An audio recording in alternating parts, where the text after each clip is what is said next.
you want to learn how to become a Fortnite streamer, well, I have the tutorial for you.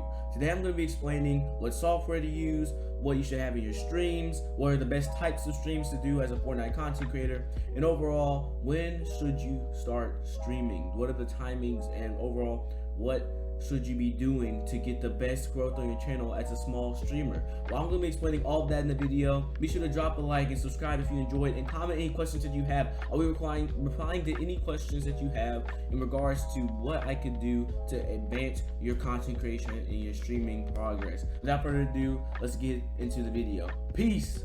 Okay, so the first thing that I want to go over is obviously what software to get, and overall what settings you need in order to have the best quality in your live streams.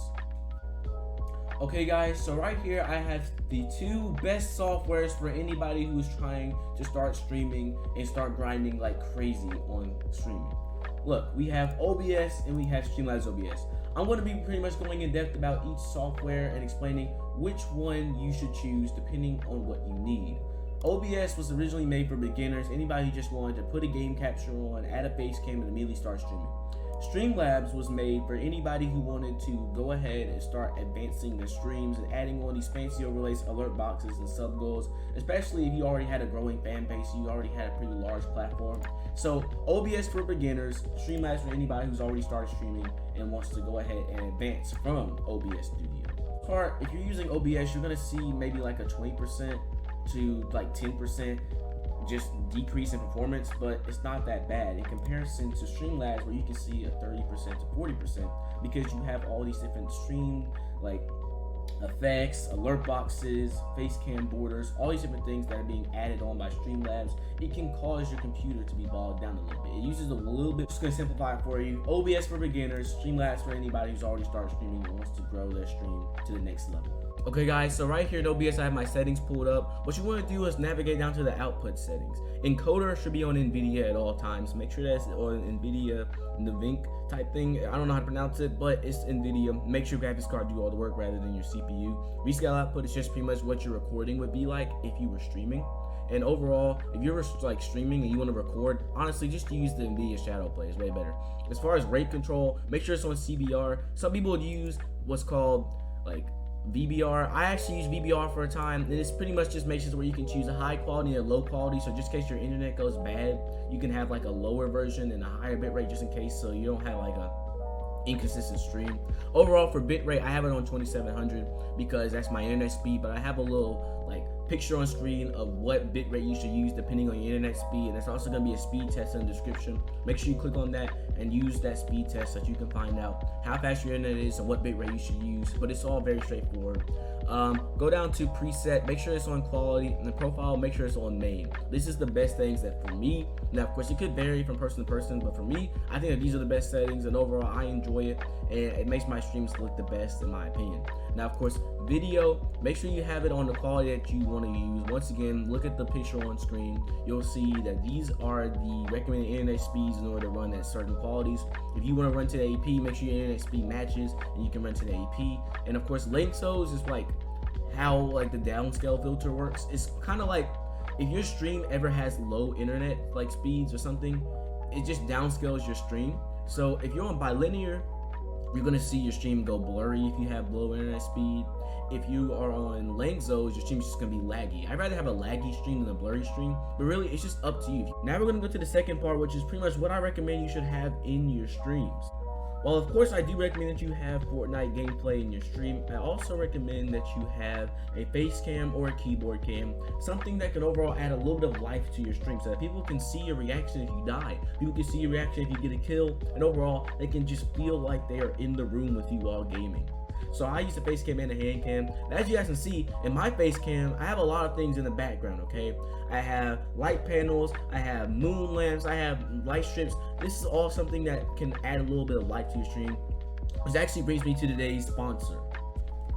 Now, today's sponsor is Devoom. Devoom has the Devoom Pixu and the Devoom Timebox Evo. Now, these are very important for your streams. I know it might seem that these are just some RGB products, but these actually can make your streams do better. By putting these in the background of your stream, you could see a performance increase in the amount of viewers, overall the amount of people who are staying in your stream, such as viewer retention.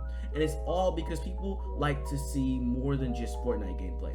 I've had tons of people join up my stream and say that they love the background of my stream, they love seeing my setup, they say my room looks so cool. You wanna know why my room looks so cool? Because I have something like this in the background of my stream. Do you guys see what I'm talking about? Imagine having that in the background of your live stream. This is literally like a picture frame, but on steroids. It shows these crazy light effects and GIFs, and it's just super cool. And overall, I actually really like it. I might keep these running in the background of my streams for the rest of my streams ever, because it just adds a little bit of life. Imagine sitting here watching me sit in playing a video game with no action back in my setup. If I had no lights on, it would just be so boring and it would not look cool. But this makes the streams look cool. I'm not saying everybody's gonna be able to afford this, but I do recommend that you check it out in the link inside the description. You will find this very useful and very cool. Last thing I recommend that you have in your streams is something like Nightbot or Streamlabs or Robot. All you need is just a bot in your chat so that you can have somebody who can moderate for you that's actually trustworthy and will always be in your streams. You never know, especially seeing that you're probably a small streamer right now or you're just about to start streaming, you're not going to have any active moderators. You never know, somebody can come into your stream, start being super toxic or start spamming or do something that you just do not like, and Nightbot can handle it for you. You can customize the bot to do all types of things, and I'll explain that in a separate video, but just get a bot in your chat and you can probably find several videos explaining it. It'll be so useful and you won't even ever have to worry about your streams or your chats being ruined again.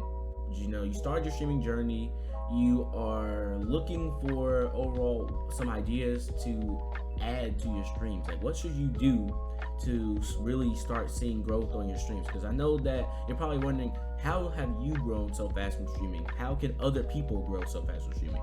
And the best answer to that question is, I simply do not know.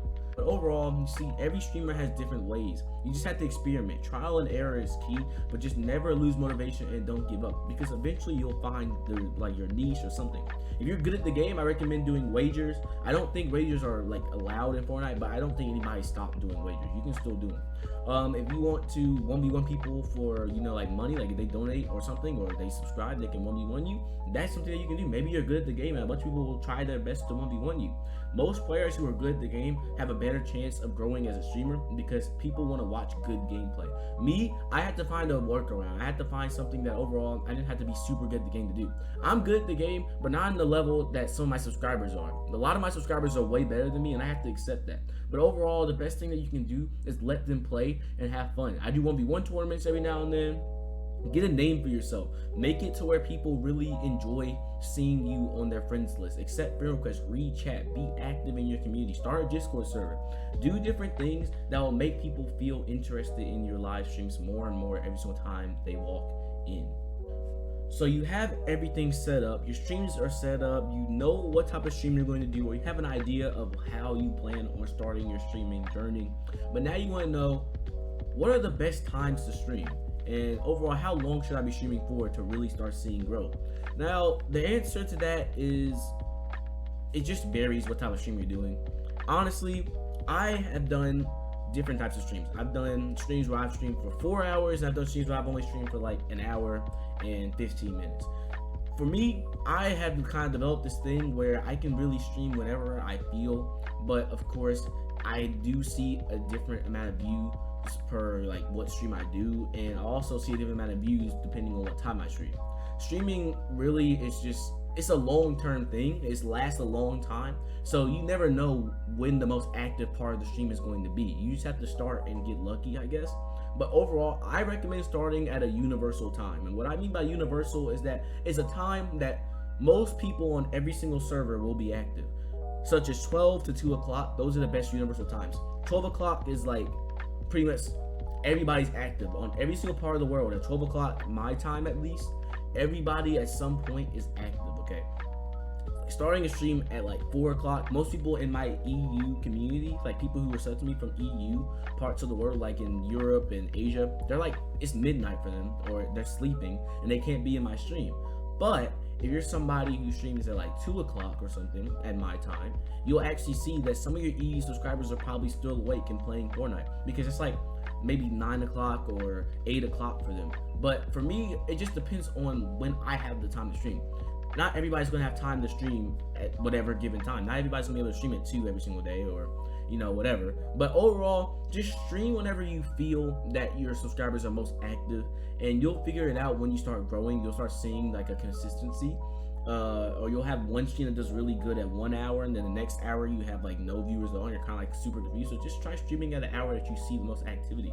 As far as how long to stream, it really doesn't matter, but I recommend that you stream for at least an hour. Like always at least an hour, because there's no such thing as a stream that's like 20 minutes long. That's not really a live stream, like, I mean, unless it's like a short TikTok stream or something. If you're live on YouTube, you should not be streaming for only 20 minutes, because you can make a 20-minute YouTube video, really.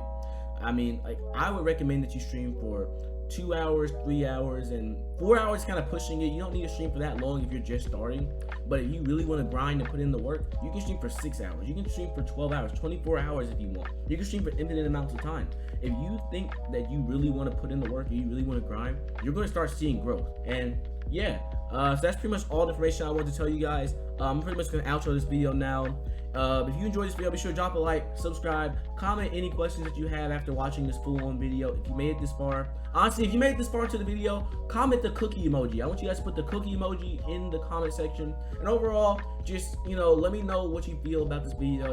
If you're a streamer and you see this video, drop any tips below. I don't want to see like any if you have any criticism, let me know. I don't want to see any hate though, because of course I'm just a small streamer. Bigger streamers might have different opinions and more information than me, but I just want to share what I know, because I know there's a lot of people who look up to what I do as a streamer, and I want them to be able to have the courage to do it themselves.